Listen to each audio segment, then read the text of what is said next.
welcome back to Ponti Podcast Sunfinity. Kayaknya tahu hari ini itu episodenya berbeda dengan episode-episode lainnya. Bener dong, karena kita pasti kedatangan tamu yang spesial gak sih? Betul, kalian penasaran nggak? Kan selama ini kalian cuma lihat CEO-nya kan? Mungkin kalian udah tahu, ini Ayla. Sekarang kita punya bintang tamu yang berbeda. Kita sambut saja Komunitas Peduli Sungai Surabaya. Tepuk tangan dulu. Oke, mungkin boleh perkenalan dulu nih Kak. Santisnya mau kenalan mungkin. Oke, ini kenalan pakai yang stylenya gimana nih? Atau mungkin tanya-tanya lebih dalam gitu? Style apapun boleh Kak, mau formal swag juga boleh mungkin. Gaya bebas juga boleh. Itu sama sih. Langsung gini ya, kita gini. Oke. Langsung aja ya. Oke, jadi sebelumnya kenalin, nama aku Faris. Mungkin agak sedikit unik ya, aku bukan dari Surabaya. Plot twist. Nah, aku asalnya jauh di perbatasan antara Jawa Timur dan Jawa Tengah. Wow. Gimana tuh Kak? Di Tuban, mungkin pernah dengar ya. pernah, ya.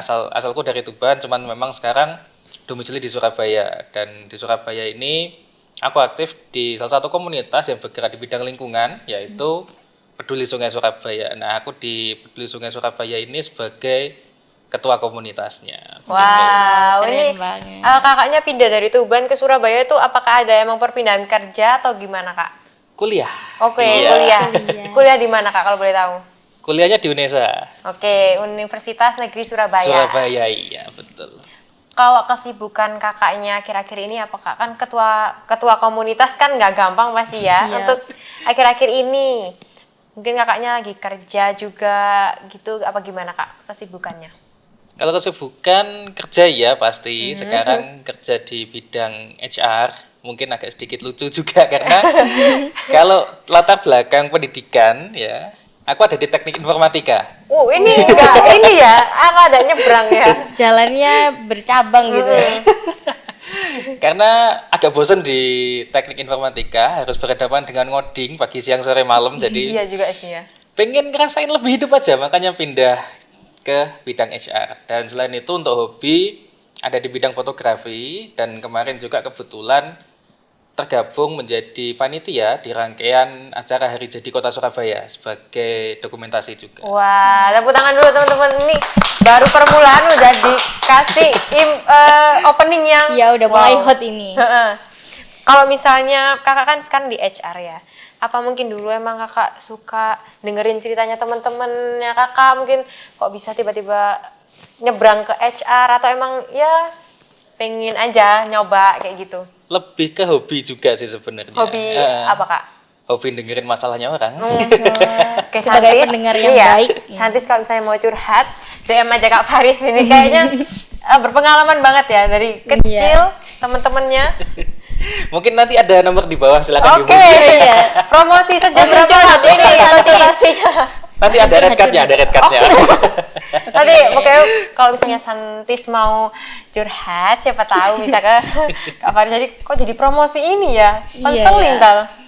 Oke, sekarang kita akan masuk ke pembahasan yang mungkin teman-teman tunggu. Komunitas Peduli Sungai Surabaya. Kalau awal-awalnya tuh gimana Kak? Apa itu adalah perkumpulan anak muda yang emang aware sama lingkungan, atau gimana? Seluk-beluk nih. Oke, jadi awalnya kita lompat ya ke tahun 2017 karena kalau sekarang memang yang dulu menginisiasi sudah pada berumur. Kalau pada tahun itu masih muda memang gitu.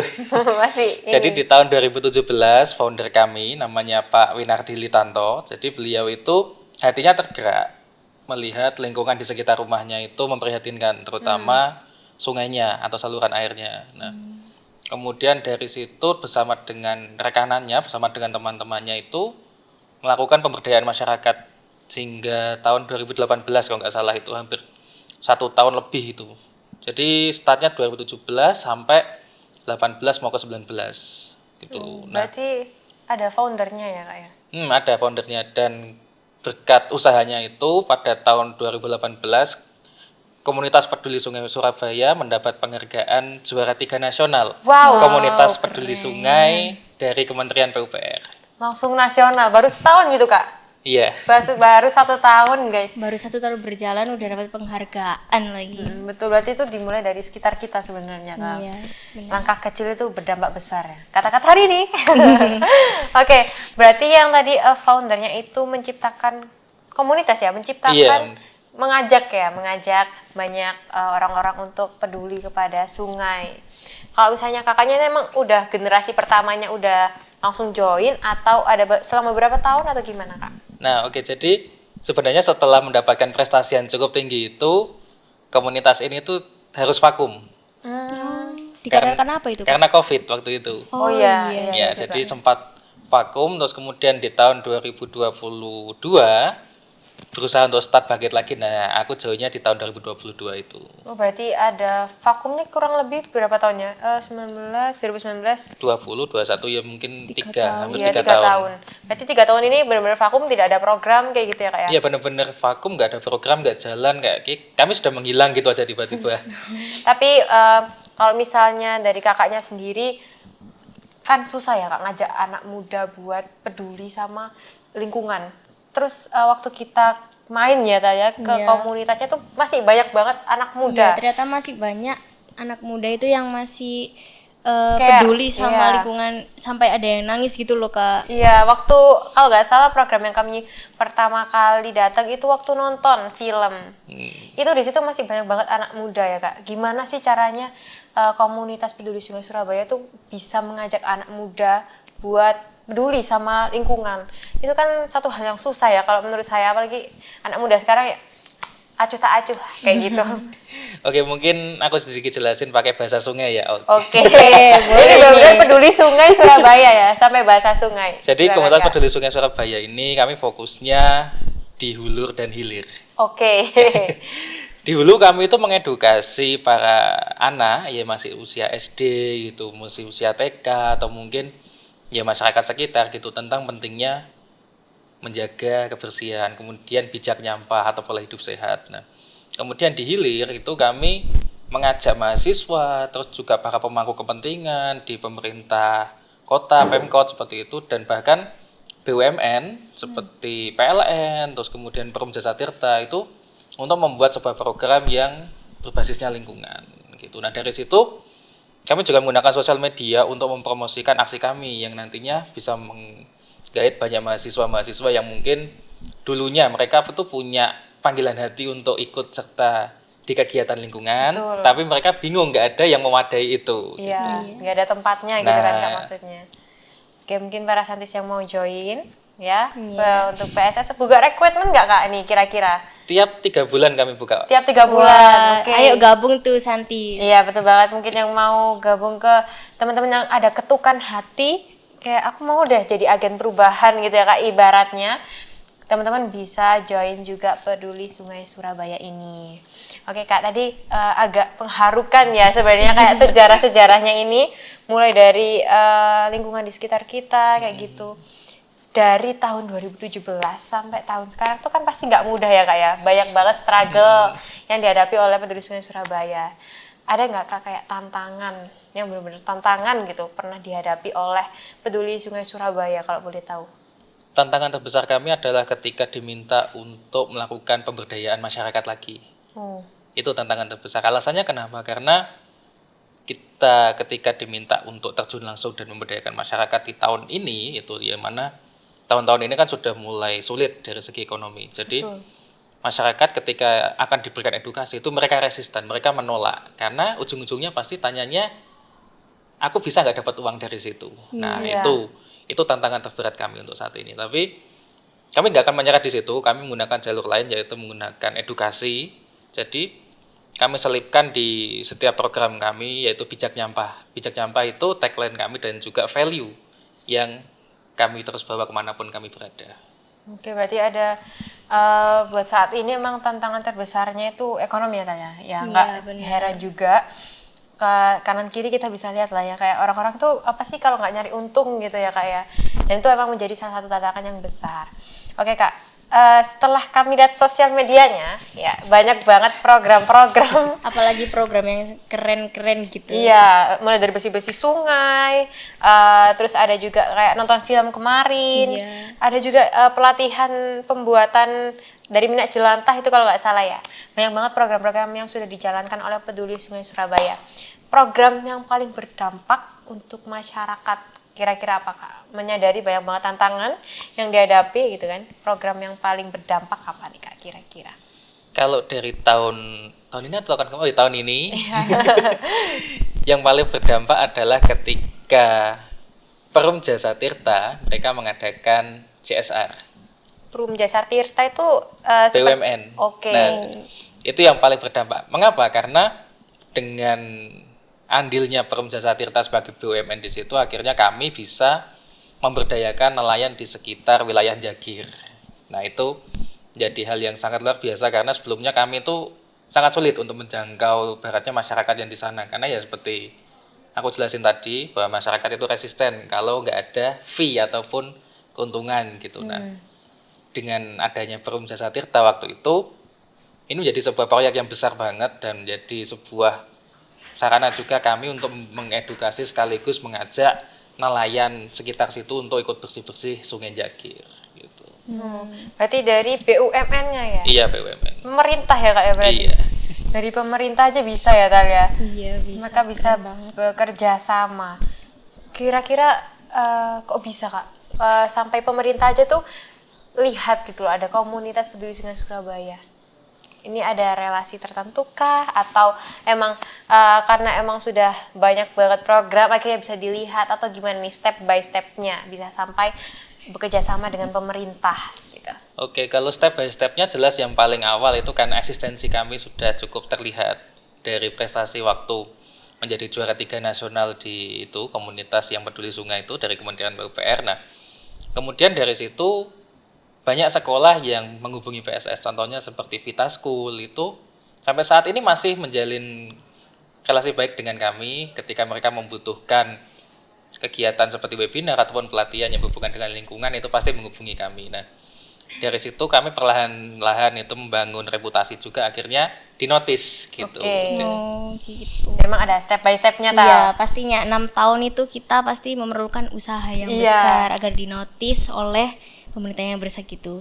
Kak, ini aku penasaran nih kan ya. Sebagai ketua komunitas, pasti itu ada tanggung jawab yang besar untuk anggotanya. Bagaimana sih cara kakak itu untuk menjaga konsistensi anggota kakak agar tetap peduli pada lingkungan? Seperti Betul itu. banget, aku juga penasaran, apalagi kebanyakan anggota PSS tuh anak muda loh Tal. Iya. Iya kan?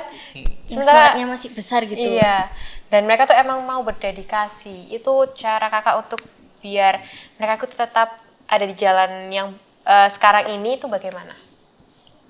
Ya dengan menanamkan itu value-nya kami yang bijak nyampah itu yang pertama. Dan yang kedua kami akan memberikan feedback ke mereka, akan ada timbal baliknya. Nah, sebagai contohnya waktu kemarin itu ada salah satu event besar dari CAF Forward yang di UNER itu kemarin itu ada beberapa influencer dan untuk namanya itu lupa artis Influencer sampai ada influencernya ya. Terus ada yang waktu itu mengisi ada Raymond Jin, kemudian ada Jeremy Owen, dan ada Bayu Skak. Banyak ya, banyak banget dari teman-teman bintang tamunya ini. Dan mungkin sebuah kebetulan juga kami tiba-tiba diundang untuk mengisi sama dengan Jeremy Owen dengan topik lingkungan. Wow, ini Jeremy Owen tuh influencer yang emang care sama lingkungan tuh. Benar. Ya kan? Apalagi dia lagi ada project baru itu. Iya. Berarti kayak setiap event itu feedbacknya tuh berbentuk apa Kak? Kayak emang hiburan seperti itu atau emang ada sesuatu feedback yang diberikan ke anggota-anggota Peduli Sungai Surabaya? Nah, kalau secara kolektif kami nanti di akhir itu akan memberikan rekomendasi LinkedIn dan juga ada sertifikat itu pasti. Nah, tapi jika yang sifatnya untuk daily atau keseharian itu adalah sebuah privilege bagi mereka apabila mereka ingin katakanlah mengembangkan karir di bidang tertentu, karena partner kami juga tidak hanya di bidang lingkungan seperti di PLN, terus kemudian PT Sier, Perum Jasa Tirta, terus juga DLH, Dinas Lingkungan Hidup Kota Surabaya. Nah, kami tuh cukup menjalin relasi yang baik dengan mereka. Dan jadi apabila ada anggota kami yang mungkin mau kenalan atau mungkin mau bekerja di sana bisa lewat kami. Wah, berarti ini mantep banget loh relasinya. Tapi aku sampai Iya. terheran-heran gitu ya. Kita aja yang nyari relasi ya susah banget. Ini Bener. bener-bener gak bisa berword-word sama teman-teman. Makanya Santis harus gabung ke PSS gak sih? Iya, banyak banget ini kayak pintunya tuh udah kayak ibaratnya kalau kita anak muda biasa ya, kita tuh nyari pintu sendiri gitu. Iya. Ini benar dibukain gitu, kayak Apalagi ibaratnya benefitnya itu juga banyak gitu. betul, dapat sertifikat pula, ya kan. Terus kalau misalnya dulu media sosial tuh kan sampai sekarang sih kayak emang sangat berpengaruh. Kalau menurutnya kakak itu kenapa emang IG-nya Peduli Sungai Surabaya itu kan banyak followersnya juga, ya kan? Banyak juga program-program yang diupload dan itu mungkin menjadi salah satu program di media sosial. Kenapa kakak itu memilih media sosial tuh sebagai penggerak untuk mendemonstrasikan ya kata-katanya tuh kayak mengkampanyekan peduli lingkungan mungkin ataukah ada cara lain dari PSS selain media sosial itu tadi? Sebenarnya media sosial itu sebagai salah satu media doang sih seperti namanya. Jadi kami mengikuti perkembangan zaman. Ya, nggak mungkin kita tetap kekeh dengan ideologi. Oh kita nggak harus pakai sosmed dan lain sebagainya. Tapi apa yang sedang tren, apa yang sedang berkembang ya itu kita manfaatkan sebaik mungkin. Bahkan sekarang pun kami juga cukup sering pakai AI untuk improve program, kemudian untuk memastikan apa produk-produk yang mau kita jalankan atau program yang kita jalankan itu benar-benar ramah lingkungan nggak sih gitu. Jadi sampai sedetail itu. Bahkan waktu beberapa tahun yang lalu tahun 2022 waktu awal-awal mulai bangkit itu kami juga sempat loh ngadain talk show dan acara itu kami nyetingnya berminggu-minggu berbulan-bulan untuk memastikan bahwa kegiatan ini tidak menggunakan plastik sama sekali. Wah, emang harus ada plan ya, karena emang di sekitar kita ini sebenarnya plastik, ya kan kak, banyak banget sampah plastik. Berarti emang harus distruktur satu persatu ya kan. Bener. Mungkin Taita ada penasaran sesuatu Oke. lagi nggak kak? Boleh nggak sih Kak di-spill aja kayak project atau program yang terbesarnya PSSD? Spill nih kak, spill Iya, kepada di-spill ya. Santis. Santisnya penasaran ini kak sekarang. Programnya besar-besar semua gimana? Oke, Boleh siap, di-spill siap, semua siap, juga siap. Mungkin misalnya program besarnya ada 3, di spill aja deh kak, apa-apa semuanya. Jadi programnya PSS itu yang besar mayoritas adalah program kolaborasi. Jadi yang kemarin sempat melakukan kegiatan bersih-bersih sungai yang tadi aku sebutkan bersama PJT itu kolaborasi dengan 2 BUMN, ada PJT dan Sier. Jadi kami membersihkan ruas sungai Kalijagir. Jadi mulai pintu air Jagir sampai ke Marguna Wangsa situ, di bawah jembatannya situ. Nah kemudian yang beberapa bulan sebelumnya kami dengan PLN itu Green Involvement. Jadi PLN itu mengadakan kegiatan bersih-bersih juga, tempatnya di Mangrove Wonorejo. Jadi mereka itu mengadakan serentak kompak di seluruh Indonesia dalam rangka untuk memperingati Hari Bumi. Gitu. Dan kemudian yang bagus juga kemarin ini, jadi setelahnya training untuk membuat sabun ini kami juga melakukan pelatihan untuk mendaur ulang enceng gondok menjadi kertas. Oh, Dan ini juga dimuat di Detik Jatim. Nanti mungkin beritanya bisa dicek, Peduli Sungai Surabaya mendaur ulang enceng gondok menjadi kertas. itu eceng gondok berubah jadi kertas itu kayak di sari-sarinya tuh gimana sih kak? Kok bisa eceng gondok jadi kertas? Jadi dihaluskan, digiling gitu. Oh, di blender dulu. Iya. Oh, Terus berarti nanti dicetak, ada cetakan kertas yang seperti itu. Setelah digilingnya tadi itu ditaruh di cetakan dan dibiarkan kering di oven. boleh jadi inspirasinya Santis ini kak. Mungkin Bener. mau buat kertas boleh ya kak ya? Nanti dibuat inspirasi usahanya Santis mungkin boleh. Oh nanti hakinya saya daftarkan dulu ya. Oke. Ada kreditnya. Iya. Credit card lagi. Oke, kak kan tadi udah bahas ya kenapa foundernya bisa menciptakan satu komunitas peduli lingkungan. Kalau kakaknya sendiri, kenapa bisa mau ikut ke komunitas peduli Sungai Surabaya Pak ada pengalaman tersendiri nih Kak. Kita cerita-cerita aja nih pengalamannya Kakak ini yang buat Kakak bisa masuk ke komunitas ini. Oke, kalau pengalaman kita flashback ya ke zaman-zaman dulu. Ya, zaman-zaman masih 90. Jadi dulu itu aku juga pernah tergabung di komunitas yang berbasisnya lingkungan, itu di Tuban sendiri, tapi mungkin untuk sekarang komunitasnya sudah nggak ada, sudah berhenti karena untuk para pengurusnya pun juga sudah tidak lagi di Tuban gitu, pada mencar semua. Jadi komunitasnya dulu itu berfokus di bersih-bersih pantai dan juga merawat ekosistem mangrove di Tuban. Nama komunitasnya kalau nggak salah Opel dulu itu ada di Tuban. Nah, terus kemudian waktu masa-masa kuliah di KKN pun aku juga mengajukan program kerjasama dengan Tahura Raden Suryo untuk melakukan reboisasi hutan gitu. Dan mungkin ini fun fact aja, aku itu hobinya nguras kamar mandi. Jadi kalau lagi bosen, capek itu suka banget bersihin kamar mandi, nguras kamar mandi gitu. Berarti nanti kalau misalnya awal-awal itu berarti emang suka bersih-bersih aja ya? Sampai nguras kamar mandi. Ada hobi lain nggak Kak? Saya nguras kamar mandi kira-kira. Pasti ada tuh. Mungkin apa Kak nguras pantai? Oh, nguras pantai sih. Gimana sih? Nguras apa lagi nih Kak? Kayak hobi-hobi bersih-bersih. Kegiatan lain. Salah satunya mungkin fotografi ya, itu karena cukup Ya. menguras dompet ya. Wow. Ini mungkin teman-teman yang di belakang ini relate ya. Hobi fotografi itu nguras dompet gak sih teman-teman? Ya nggak sih kameramen? Ya, bukan semua. Emang hobinya berkaitan dengan menguras-nguras ya teman-teman. Menguras. Fun fact gitu. Berarti kalau misalnya organisasi apa tadi Kak yang sebelumnya tahun awal-awalnya itu? Yang Opel waktu di Tuban. Opel itu tahun berapa? Tahun berapa ya? Sebelum tahun 2016 apa 17 gitu. Udah lama ya? Iya, udah Berarti lama. setelah Kakak selesai dari komunitas itu, langsung masuk komunitas lagi Kak?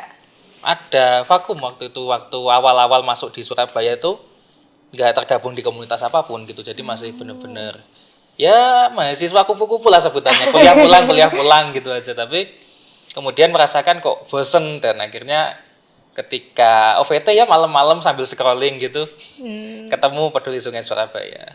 Nah, Santis ini boleh dicontoh kalau bosen itu gabung komunitas kayak kakaknya nih. Jadi kalau misalnya Santis bosen, langsung cari-cari komunitas aja Santis. Karena kegiatannya emang positif banget loh Kak. Mulai dari, jadi nggak berdampak ke diri kita sendiri, Bener. ke lingkungan tuh juga. Ada kata-kata juga kayak, kalau misalnya lingkungan jaga kita, kita juga harus jaga lingkungan, ya kan? Relate Kak? Relate sekali. Kalau untuk organisasi yang tadi, yang tahun sebelum, yang udah lama itu ada foundernya juga? Atau emang anak muda yang berkumpul aja juga?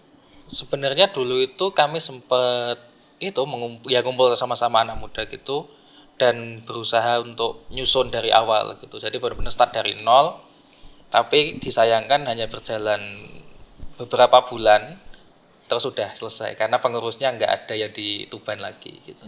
Oh, itu emang dari kayak keinginan kakak sendiri untuk gabung komunitas itu ya kak? Iya, keinginan sendiri, panggilan hati. Iya, ketukan ya. Judul film ya. Ini inspirasi judul film. Ketukan hati. Komunitasku berawal dari ketukan hatiku. Masuk Kak? Masuk Kak? Keren. Mungkin ini Kak sebagai orang yang ada di komunitas peduli lingkungan, ada nggak harapan kakak nih untuk anak-anak muda, atau bahkan nggak anak muda aja deh, semua masyarakat yang ada di Indonesia ini? Karena kalau saya pernah baca artikel itu sampai tuh udah nggak bisa dihitung jari lagi gitu loh, kayak udah parah banget ya kan. Apalagi waktu di film Peduli Sungai Surabaya itu aku udah benar-benar nggak habis pikir, sampai ada pantai yang isinya cuma sampah. Apalagi yang pantai isinya pakaian aja itu. Iya itu, karena emang banyak industri yang berjalan tanpa memikirkan efek limbahnya, seperti itu ya Kak. Salah satunya sungai itu tadi. Harapan kakak ini untuk kedepannya dari Peduli Sungai Surabaya untuk masyarakat, harapannya bagaimana? Harapannya bijak nyampah ya, minta tolong sekali lagi tetap value yang kami bawa akan kami bagikan ke semua orang, yaitu bijak nyampah, yang artinya kendalikan apa yang kita konsumsi, kendalikan apa yang akan menjadi sampah kita nantinya. Karena kalau kita hidup pastinya kita nggak akan pernah bisa lepas dari yang namanya sampah. Betul. Nah, makanya itu nggak bisa kalau kita harus benar-benar nol plastik ataupun nol sampah dan lain sebagainya, itu nggak bisa. Jadi bijak nyampah. Pikirkan dulu apa yang akan kita konsumsi dan apakah yang kita konsumsi itu nanti akan menjadi sebuah sampah yang berkelanjutan atau mungkin nggak akan bisa hilang kayak plastik itu tadi. Oke, tepuk tangan dulu dong. Ini masuk ke kata-kata hari ini juga. Mungkin nanti Kata-kata motivasi juga itu. iya, bisa dimasukin ini editor ya. Kita akan bikin beberapa part kata-kata hari ini karena banyak banget inspirasi yang udah didapatkan dari Kak Faris ya. Kak Faris ini kayak biar masih muda lah ya, setara lah ya. Ya, masih lah. Masih lah. Kalau misalnya itu kan tadi harapannya Kakak ya. Kalau misalnya buat teman-teman Peduli Sungai Surabaya-nya aja nih, buat teman-temannya Kakak ya berarti, anggota-anggota Peduli Sungai Surabaya, ada nggak pesannya nih? Mungkin bisa lewat Santis, bisa lewat kamera ini. Kayak pesan video nih Kak. Ya, nanti kita mungkin akan kirim ke Peduli Sungai Surabaya aja nih. Mungkin pesan untuk teman-teman Peduli Sungai Surabaya. Silakan. Oke, untuk pesannya teman-teman, harap konsistensinya tetap dijaga, value kita bijak nyampah, tolong dibawa kemanapun kita berada. Oh my god. Keren banget. Itu langsung kayak emang kata-kata yang nyes ya. Iya. Kata-kata hari ini part 2. Oke. Hari ini episodenya seru banget ya, Tal? Iya, apalagi bahas tentang peduli lingkungan tuh. Betul. Dan nggak kaleng-kaleng lagi, ini udah banyak reward yang didapatkan ya oleh Peduli Sungai Surabaya. Boleh di-mention lagi nggak Kak tadi apa aja rewardnya? Dari yang nasional, ada internasional nggak Kak? Kalau internasional kami sedang mengusahakan sekarang, sedang Wow. proses karena di batch yang 6 ini, kalau iya 6 mungkin ya. Sudah ada 6 batch Kak? Iya, sudah wow. ada. Untuk batch ke-6 ini kami kedatangan anggota dari Aljazair yang sedang kuliah S2 di ITS, dan beberapa waktu yang lalu kami juga mendapatkan permohonan dari salah satu mahasiswa internasional dari Jerman yang sedang meneliti di kawasan Jagir. Berarti ini lagi proses ya. Iya. Oke teman-teman Santis, kita bisa doakan semoga proses yang akan dijalankan oleh Peduli Sungai Surabaya ini bisa berjalan dengan lancar. Benar. Kebetulan Sansfinity juga lagi ada perlombaan ya Kak. Kita doakan bareng-bareng semoga kita bisa mencapai titik sukses bersama-sama. Amin. Oke teman-teman, itu tadi keseruan yang sudah kita bahas bersama Kak Faris. Terima kasih sudah datang dan menyapa para Santis hari ini. Semoga kita bisa bertemu dengan teman-teman Peduli Sungai Surabaya yang lainnya juga. Benar. Dan Apalagi Kak, jangan lupa kita masih callingan kok Kak. Iya, kita- Jangan sampai putus koneksinya kita CS. tuh. Sebenarnya kita tuh CS ya. Kita tuh bestie gitu. Oke, semoga aja episode lain akan lebih banyak pelajaran yang bisa Santis ambil dan keseruan-keseruan lainnya. Benar. Terima kasih sudah nonton and see you to the next video. Bye bye. See you.